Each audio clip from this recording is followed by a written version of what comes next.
Shana Tova. I'm Amy Schwartz, President of Mount Zion's Board of Directors. You may be wondering, what does the president of our congregation actually do? The short answer, lots of meetings.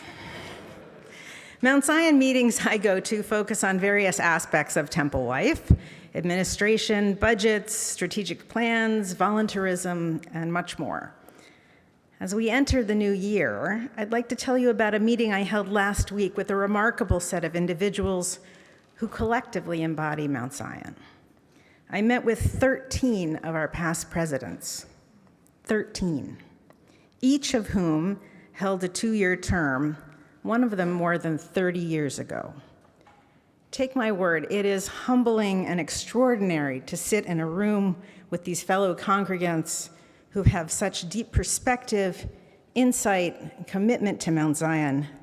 We are thriving thanks to and because of their leadership. And looking forward, there are many of you here tonight who aren't past presidents and who might even be new to the congregation who also embody perspective, insight, and commitment to Mount Zion. Your presence and engagement and meaningful worship experiences like this Rosh Hashanah service also make Mount Zion a vibrant Jewish spiritual home and enable us all to enjoy a virtuous cycle of support. A dear friend of mine once said to me that religious congregations are sustained and made to thrive by the people who show up. You are here today, and all of you can be part of what makes Mount Zion thrive. The year 5784 has been challenging here at Mount Zion and for the Jewish people worldwide. I, like you, am struggling with the realization that this year, the days of awe, the period from Rosh Hashanah to Yom Kippur, also includes the first anniversary of October 7th. We will recognize this difficult and painful anniversary as a community next week, and we will support one another as we pray for peace.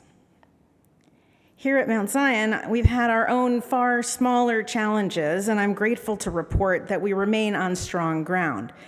Last Rosh Hashanah, I announced that Larry Solomon was coming out of retirement to serve as interim executive director, and that we were beginning to search for his successor. That search, expertly led by Varda Nowen, resulted in us hiring Kate Tucker-Sicker, who took over as executive director in January. We're fortunate to have her and are grateful for the skill and experience that she brings. We have had other staff additions too, including Therese McCauley supporting our clergy, E. Oropeza as office and religious school assistant, and Maria Rubio, who works with Elias Pastrana Navarro, keeping our wonderful building in fine shape. And of course, Rabbi Heather Renetsky joined us in July as our new director of congregational engagement. That's 5 new people in 1 year, and Larry has retired again. Our clergy remain our rock of continuity. Rabbis Spilker and Adler, Cantor Spilker and Strauss-Klein, we hope you feel as supported by us as we are by you. Our religious school is thriving. We have over 180 students enrolled this year, which is a large number for congregations of our size. I was here on Yom Rishon, the first day, and the energy was palpable. Yes, of course, there were kids with shpilkis, but our religious school director, Alicia Sawyer, has transformed the curriculum and experience, and Shir Tzion, our youth choir, was literally spilling off the bima. And it's so exciting to see such great youth engagement. Abby Gore, with her new master's degree in Jewish nonprofit management, is expanding our college outreach and is partnering with Rabbi Renetsky on these efforts. So what have the board and our lay leaders been up to this past year? Well, we are attending to pressing matters. Last year, I mentioned that we had an aging HVAC system, which is, of course, still true. However, we have made progress. We began the first phase of our upgrades, and this project, which is 95% complete, allows us to do such modern things as adjusting the temperature without turning a dial, at least in this part of the building. There are still many more infrastructure items on the horizon, including roof repairs in our not-too-distant future, more phases of HVAC, and other expensive and even less glamorous projects. While we have a balanced operating budget, we currently lack the resources to attend to all of our deferred maintenance. You will be hearing more about these initiatives in the coming year, much more. That said, we have an energetic group of lay leaders who are working on a long-term landscaping plan for our trees and grounds which have suffered from ice storms, road salt, and environmental changes. Stay tuned for that. We will be seeking congregational input for landscape planning. You all also know we adopted a new ethics code thanks to terrific leadership from John Strauss. And we established an ethics committee that is led by Judge and past President Susan Robiner. We created this ethics infrastructure at the directive of the URJ, the Union for Reform Judaism, and expect an ongoing environment of respect and honor in this community, just as we have had for 168 years. And our Kivun implementation leadership team is back at work developing a plan to implement the strategic plan that the board adopted in 2023. The Jewish Living and Learning Strategy has a working group and expects to present new ideas by the end of 5785. That's this year. In addition, the Protect People and Planet strategy team is focusing on developing plans for a congregational response to the climate crisis. So that's what the board and some other leaders have been up to.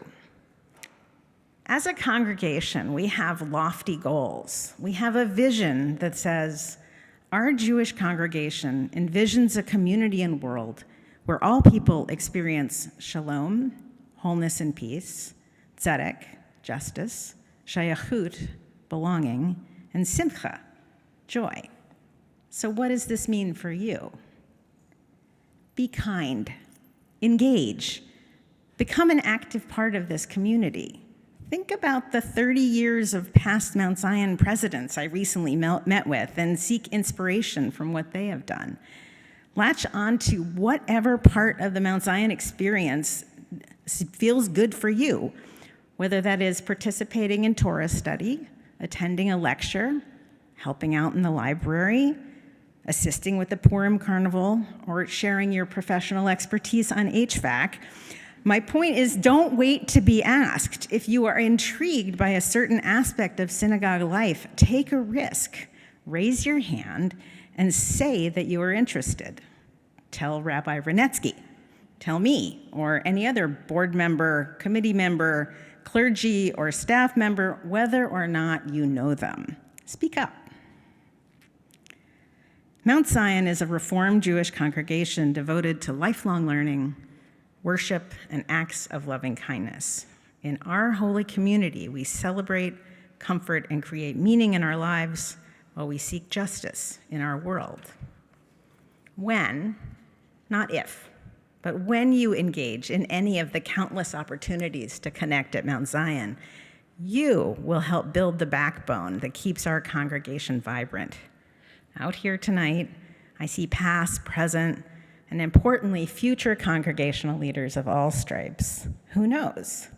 Maybe we're having the first meeting of 13 future Mount Zion presidents right now. Shana Tova.